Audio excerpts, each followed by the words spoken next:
Regional Most Wanted Person, arestado ng Dasmariñas PNP. Yan ang tinutukan ni Patrolwoman Priscel May Urbano.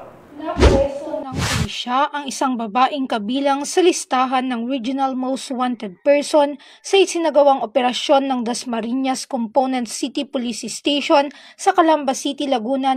Kinilala ng mga otoridad ang suspect bilang si alias Karen, residente ng Dasmariñas City, Cavite. Naaresto ang suspect sa bisa ng warrant of arrest para sa 2 counts of illegal recruitment.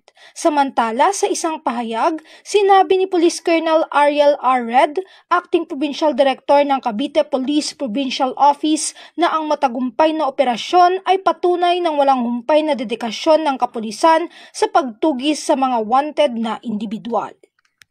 Mula dito sa PRO Calabarzon, ako ang inyong Police News Network Correspondent, Patrolwoman Priscel May Urbano, alagad ng batas, tagataguyod ng balitang pulis.